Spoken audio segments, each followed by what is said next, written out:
بہت فضل و احسان ہے کہ اس نے ہمیں آج ایک مرتبہ پھر جمعۃ المبارک کا یہ بابرکت دن عطا فرمایا، صحت عافیت اور تندرستی کے ساتھ اپنے گھر آ کر نماز جمعہ ادا کرنے کی توفیق اور سعادتیں عطا فرمائیں۔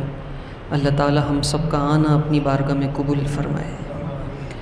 حج کے ایام قریب ہیں اور انشاءاللہ 2 دن کے بعد عازمین حج مناسک حج کی ادائیگی شروع کریں گے اور وہ روح پرور روحانی اور نورانی منظر دیکھنے کو نصیب ہوگا۔ دنیا بھر کے مسلمان فرزندان اسلام اپنی ذات پات حیثیتیں، اپنی دولت پیسہ، معاشرے کے اندر مقام اسٹیٹس، سب کچھ بالائے طاق رکھ کر کوئی اگر 1 کروڑ روپے کا لباس پہننے کی بھی استطاعت رکھتا ہوگا تو وہ بھی وہ لباس پہن کر نہیں آئے گا، وہ بھی رب کے حکم کے مطابق 2 بغیر سلی ہوئی چادروں میں لپٹا حرم میں نظر آئے گا، کبھی عرفات میں، کبھی مزدلفہ میں، کبھی منی کے اندر، اور مناسک حج ادا کیے جائیں گے۔ یہ سارے مناسک، یہ حج کے ارکان، حج کے مناسک کیا ہیں؟ یہ تمام مناسک دراصل اللہ کے پیارے نبی حضرت ابراہیم علیہ السلام کی ادائیں ہیں، جسے قیامت تک مسلمان کر کے حج کا ثواب پاتے رہیں گے۔ شیطان کو کنکر مارنا کیا ہے؟ جب حضرت اسماعیل علیہ السلام کو ابراہیم علیہ السلام لے جا رہے تھے ذبح کرنے کے لیے، تو شیطان چاہتا نہیں تھا کہ اپنے اس کام کو ابراہیم علیہ السلام کریں، تو راستے میں 3 دفعہ شیطان نے ابراہیم علیہ السلام کے پاس آ کر یہ کہنے کی کوشش کی کہ ابراہیم، خواب تھا، بس خواب ہی تو تھا، اس خواب کو دیکھ کر اپنے بچے کو ذبح کر دو گے، چھوڑو، مت کرو یہ کام، واپس گھر لے جاؤ۔ تو حضرت ابراہیم علیہ السلام نے 3 دفعہ اس شیطان کو دھتکارا تھا، کنکر مارے تھے۔ وہ کنکر مارنے کی یاد تھی ابراہیم علیہ السلام کی، اللہ کو اتنی پسند آئی کہ قیامت تک کے مسلمانوں کے لیے حج کا حصہ بنا دیا۔ یہ صفا اور مروہ کے درمیان صحیح یہ کیا ہے؟ حضرت بی بی ہاجرہ کی یاد ہے، جب اللہ کے حکم پر ابراہیم علیہ السلام اپنے بیٹے اسماعیل علیہ السلام اور اپنی زوجہ حضرت ہاجرہ کو مکے میں چھوڑ گئے تھے، لک و دک صحرا، دور دور تک آبادی کا نام و نشان نہیں، پانی نہیں، کوئی آبادی نہیں، صحرا تھا، پہاڑ تھے، کچھ بھی نہیں تھا، لیکن اللہ کا حکم تھا۔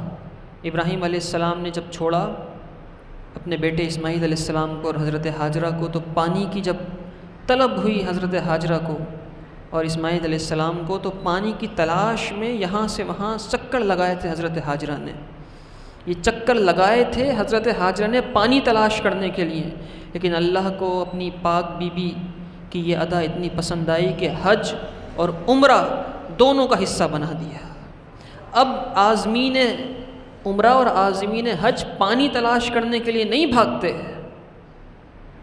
پانی تلاش کرنے کے لیے نہیں دوڑتے، وہاں تو پانی ہی پانی ہے، جگہ جگہ کولر نظر آئیں گے، جگہ جگہ ٹھنڈا پانی موجود ہے، لیکن ہے کیا یہ سلسلہ کہ بس بھاگنا ہے یہاں سے لے کے وہاں تک، وہاں سے یہاں تک، اور اللہ اس کے صدقے میں عمرے کا اور کبھی حج کا ثواب عطا فرما دیتا ہے۔ یہ پیاروں کی یادیں ہیں جنہیں بجا لانے پر اللہ تعالیٰ اتنا خوش ہوتا ہے کہ ثواب کے پروانے عطا کر دیتا ہے۔ پورا حج آپ دیکھ لیں اور مناسک حج پر غور کریں، عقل میں بات نہیں آئے گی، عقل میں بات نہیں آئے گی کہ یہ کیسی عبادت ہے کہ جس کے اندر ایک آدمی اپنا شہر چھوڑ کر، اپنا ملک چھوڑ کر، لاکھوں روپے خرچ کر کے دوسرے شہر جا رہا ہے، دوسرے ملک میں جا رہا ہے، اور کرنے کیا جاتا ہے؟ نماز پڑھنے نہیں۔ حج کے اندر ایسا نہیں ہے کہ نماز پڑھی جائے گی تو حج ہوتا ہے، نماز تو حج کے ارکان میں شامل ہی نہیں ہے، نماز تو الگ سے ایک فرض عبادت ہے۔ حج میں کرنا کیا ہے؟ طواف کرنا ہے کعبۃ اللہ کا۔ ایک آدمی یہاں سے وہاں گیا ہے ایک عمارت کے گرد چکر لگانے کے لیے، 2 پہاڑوں کے گرد بھاگنے کے لیے، ایک میدان میں، میدان عرفات میں کھلے آسمان کے نیچے بیٹھنے کے لیے اور دعائیں کرنے کے لیے، وقوف کرنے کے لیے، یہ سارے کام کرنے کے لیے ایک آدمی لاکھوں روپے خرچ کر کے وہاں جا رہا ہے، عقل جواب دے جاتی ہے کہ یہ کیسی عبادت ہے؟ کبھی بھاگنا ہے، کبھی چکر لگانے ہیں، کبھی آسمان کے نیچے بیٹھنا ہے، سلے ہوئے کپڑے نہیں پہننے، خوشبو نہیں لگانی، یہ نہیں کرنا، وہ نہیں کرنا۔ پڑھنا پڑھانا کہاں ہوا یہاں؟ روزہ رکھنا کہاں ہوا؟ نماز پڑھنی کہاں ہوئی؟ زکوٰۃ دینی کہاں ہوئی؟ کوئی صدقہ خیرات کرنا تو بیچ میں آیا ہی نہیں۔ یہ سارے کیسے مناسک ہیں کہ جس کے بعد اللہ اتنا بڑا ثواب دے رہا ہے کہ حدیث میں آیا آدمی گناہوں سے اتنا پاک ہو جاتا ہے جیسے اسی دن ماں کے پیٹ سے آیا ہو۔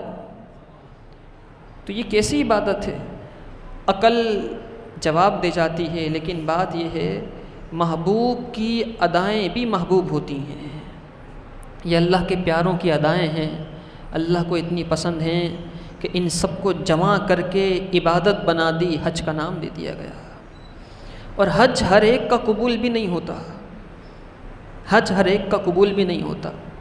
نبی پاک صلی اللہ علیہ وسلم نے ارشاد فرمایا حج کن لوگوں کا قبول ہوتا ہے؟ حضور جان عالم صلی اللہ علیہ وسلم نے ارشاد فرمایا کہ جب کوئی شخص حج کرے، اس حج کے دوران فحش گوئی نہ کرے، بری باتیں نہ کرے، بد کلامی نہ کرے، بے حیائی کی باتیں نہ کرے، نہ جھگڑے، نہ کسی سے لڑائی کرے۔ فرمایا اللہ تعالیٰ ایسے شخص کے حج کو اپنی بارگاہ میں قبول فرمائے گا۔ اور مبرور حج کی نشانی کیا ہے؟ مبرور حج، مقبول حج ہوتا کیا ہے؟ اس کی جزا کیا ہے؟ فرمایا نبی پاک صلی اللہ علیہ وسلم نے کہ مقبول حج کی جزا جنت کے علاوہ اور کچھ نہیں ہے۔ جس کا حج قبول ہو گیا اللہ تعالیٰ اسے جنت عطا فرما دے گا۔ اور جو حج کے اندر ولا رفث ولا فسوق ولا جدال فی الحج، جو اس پر عمل کر لے، نہ بے حیائی کی باتیں کرے، نہ فحش گوئی کرے، نہ گناہ کرے، نہ اس کے اندر کسی سے لڑائی کرے، نہ جھگڑا کرے، نہ حسد کرے، دل کو صاف کر لے، معاف کر دے، حضور نے فرمایا اللہ تعالیٰ اسے ایسا گناہوں سے پاک کر دیتا ہے جیسے اسی دن اپنے ماں کے پیٹ سے دنیا میں آیا ہو۔ سارے گناہ ختم ہو جاتے ہیں، سارے گناہ ختم ہو جاتے ہیں۔ کچھ لوگ حج پر جانے کے باوجود بھی حج پر نہیں ہوتے، ان کے دل، ان کے دماغ کہیں اور ہوتے ہیں۔ تن وہاں ہوتا ہے، من وہاں نہیں ہوتا۔ تن وہاں ہوتا ہے، من وہاں نہیں ہوتا۔ اور کچھ ایسے ہوتے ہیں جن کا تن وہاں نہیں ہوتا، من سارے ہی وہاں ہوتا ہے، دل اور دماغ ہر چیز وہاں ہوتی ہے۔ جان و خرد، ہوش و خرد، جان و دل، ہوش و خرد سب تو مدینے پہنچے، تم نہیں چلتے رضا سارا تو سامان گیا۔ حضرت شقیق بلخی رحمۃ اللہ تعالیٰ علیہ بہت بڑے اللہ کے ولی گزرے ہیں۔ حضرت شقیق بلخی نے لوگوں سے کہا کہ میں چاہتا ہوں حج کرنے کے لیے چلا جاؤں، میرا حج کا ارادہ ہے۔ لوگوں میں یہ بات مشہور ہو گئی اور لوگوں نے حج کی تیاریاں شروع کیں کہ چلو حضرت شقیق بلخی کے ساتھ حج کرنے کا موقع ملے گا، اتنے بڑے اللہ کے ولی ہیں، بزرگ ہیں، حج پہ جا رہے ہیں، ہم بھی ان کے ساتھ چلیں گے، ہمیں ان کے ساتھ ان کی معیت میں، ان کی رفاقت میں، ان کی سنگت میں حج کرنے کا موقع مل جائے گا، سیکھنے کا موقع ملے گا، اللہ کے ولی کے ساتھ حج کریں گے۔ ہمارے یہاں بھی ہوتا ہے نا کہ کوئی بڑا عالم دین اگر عمرے پر جائے اور حج پر جائے اور ہمارے گروپ کا، ہمارے قافلے کا حصہ ہو تو بڑی خوشی ہوتی ہے کہ چلو کوئی پریشانی آئے گی، کوئی مشکل آئے گی تو سیکھنے میں آسانی ہوگی، ہماری رہنمائی کرتے رہیں گے۔ شقیق بلخی رحمۃ اللہ تعالیٰ علیہ نے حج کا ارادہ کیا تو بہت سارے لوگوں نے حج کی تیاریاں شروع کر دیں، بہت سارے لوگ جمع ہو گئے، ہم بھی حج پہ جائیں گے، ہم بھی حج پہ جائیں گے۔ لوگوں نے مال مویشی بیچے، حج کی تیاریاں شروع کی، جتنا سرمایہ تھا جمع کیا کہ حج پر جائیں گے اور حضرت شقیق بلخی کے ساتھ حج کریں گے۔ حج کا دن آیا، جس دن قافلہ روانہ ہونا تھا حج کے لیے، بلخ افغانستان کا شہر ہے، جس دن روانہ ہونا تھا قافلہ حج کے لیے، حضرت شقیق بلخی نے لوگوں سے کہا میں معذرت کرتا ہوں، میں حج پر نہیں جا سکتا۔ آپ نے لوگوں سے معذرت کر لی، مجھے کچھ پریشانی آ گئی، کچھ ذاتی کام آ گئے، میں حج پر نہیں جا سکتا، آپ لوگ چلے جائیں، مجھے چھوڑ جائیں، میں حج پر نہیں جا پاؤں گا۔ لوگوں میں چہمگوئیاں شروع ہو گئیں، عجیب عجیب باتیں۔ بدگمانی کرنا بڑا آسان ہوتا ہے۔ کسی نے کہا کہ شقیق بلخی نے جو حج کے لیے پیسے جمع کیے تھے کاروبار میں لگا دیے ہوں گے منافع کے لیے، پیسے کی لالچ میں کہ پیسے سے اور پیسہ بن جائے۔ کسی نے کہا کہ بلاوا ہی نہیں ہوگا شقیق بلخی کو تبھی تو جا نہیں سکے۔ کسی نے کہا کہ توفیق ہی نہیں ملی ہوگی حج پہ جانے کی۔ اتنے بڑے اللہ کے ولی، لیکن کہنے والوں کی زبانیں بند نہیں ہوتی تھیں، کوئی کچھ کہتا تھا، کوئی کچھ کہتا تھا، موقع نہیں ملا، توفیق نہیں ملی، بلاوا نہیں تھا، کاروبار میں لگا دیے ہوں گے، پیسے اڑا دیے ہوں گے، کبھی کیا کبھی کیا۔ ساری باتیں حضرت شقیق بلخی کو پہنچتی جاتی تھیں۔ آپ لوگوں کے طعنے سن کر مسکراتے تھے، کسی کو کوئی جواب نہیں دیتے تھے۔ قافلہ حج پر چلا گیا، حضرت شقیق بلخی نہیں جا سکے۔ لوگوں نے حج ادا کیا۔ حج ادا کر لینے کے بعد اسی قافلے کے اندر جو حج کے لیے گیا تھا ایک اللہ کے ولی بھی موجود تھے۔ رات کو سوئے تو خواب دیکھتے ہیں۔ خواب میں کیا دیکھتے ہیں کہ فرشتوں کی مجلس لگی ہے، ملائکہ بیٹھے ہیں، فرشتے بیٹھے ہیں، اور فرشتے آپس میں باتیں کر رہے ہیں۔ ایک شخص ان فرشتوں سے پوچھتا ہے، اے فرشتوں ذرا یہ بتاؤ اللہ نے اس سال کس کس کا حج قبول کیا ہے؟ کس کس کا حج قبول کیا ہے؟ تو فرشتے کہتے ہیں اللہ نے اس سال سب کا حج قبول فرما لیا ہے، اللہ نے کسی کو نہیں چھوڑا، اس سال سب کا حج قبول کر لیا۔ تو وہ جو سوال کرنے والا ہے اس نے پھر سوال کیا، ایسے کیسے ممکن ہے کہ اللہ نے سب کا حج قبول کر لیا؟ کوئی تو ایسا ہوگا جس کا حج رد ہوا ہوگا، قبول نہیں ہوا ہوگا، رد کر دیا ہوگا اللہ نے۔ تو فرشتے کہتے ہیں نہیں، اس سال کسی کو نہیں چھوڑا، اللہ نے سب کا قبول کیا ہے، اور اس کی وجہ یہ ہے کہ اللہ نے شقیق بلخی کے حج کے صدقے میں سب کا حج قبول فرمایا ہے۔ تو وہ جو اللہ کے ولی خواب دیکھ رہے ہوتے ہیں وہ کہتے ہیں کہ شقیق بلخی تو حج کے لیے آئے نہیں تھے، ہو سکتا ہے چپکے سے پیچھے آ گئے ہوں۔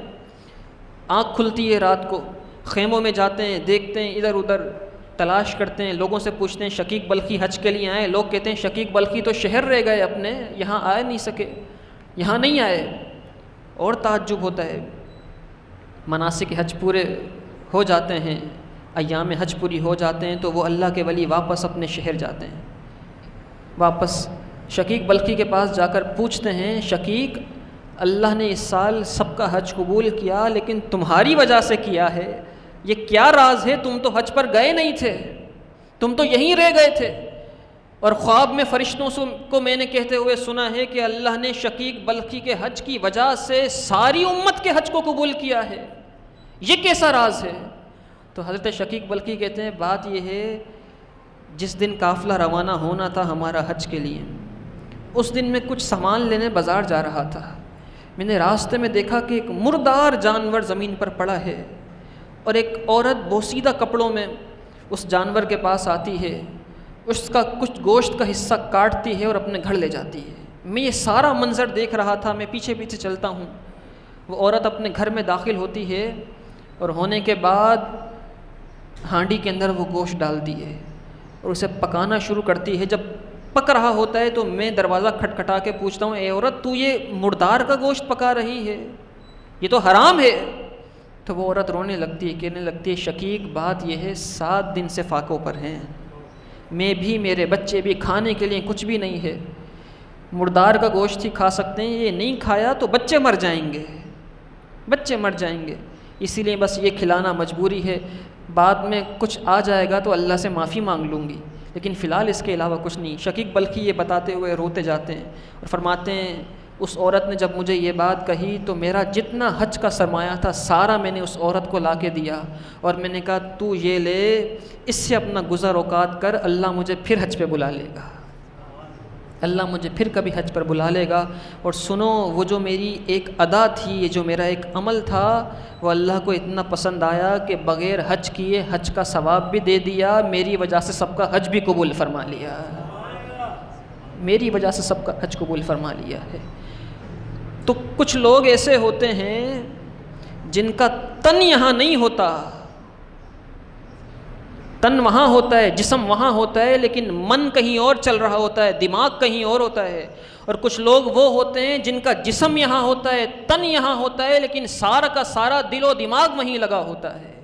کچھ لوگ حرم میں جا کر، مطاف میں کھڑے ہو کر، منی میں، عرفات میں، مزدلفہ کے اندر لوگوں کی غیبتیں کرتے نظر آئیں گے، دوران حج بدنگاہی کرتے نظر آئیں گے، نامحرم عورتوں سے باتیں کرتے نظر آئیں گے، خاندان کے جھگڑے لڑائیاں وہاں سلجھاتے نظر آئیں گے، وہاں لڑتے نظر آئیں گے۔ آپس میں لوگ ہوتے ہیں خاندان کے تو غیبتیں کرتے ہیں، فلاں ایسا فلاں ایسا، عرفات کے خیموں کے اندر، مینا کی بستی کے اندر کرتے نظر آئیں گے۔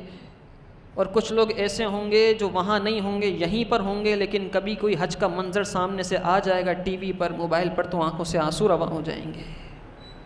تو جب تک دل صاف نہیں ہوتا، من صاف نہیں ہوتا، تن سے کی گئی عبادتیں قبول نہیں ہوتی۔ اگر تن کی عبادات کو قبول کرنا ہے تو من کو صاف کرنا ہوگا۔ اللہ تعالیٰ جو حجاج کرام حج پر جا رہے ہیں ان کے حج کو اپنی بارگاہ میں قبول فرمائے، اور ان کے مقبول حج کے صدقے میں ہم سب کو بہت جلد حج بیت اللہ کی حاضری اور سعادتیں عطا فرمائے۔ ایک اعلان سماعت فرما لیں، انشاءاللہ العزیز آپ کی اس جامع برکاتی مسجد کے اندر عید الاضحیٰ کی نماز صبح 6:30 بجے ادا کی جائے گی۔ عید الاضحیٰ کی نماز جلدی اس لیے بھی رکھی جاتی ہے کیونکہ لوگوں کو پھر قربانی کے معاملات میں لگنا ہوتا ہے، مصروفیات ہوتی ہیں، تو انشاءاللہ العزیز 6:30 بجے نماز عید الاضحیٰ ادا کی جائے گی۔ آپ لوگ تشریف لا کر ثواب دارین حاصل فرمائیں۔ وآخر الدعوانا الحمد للہ رب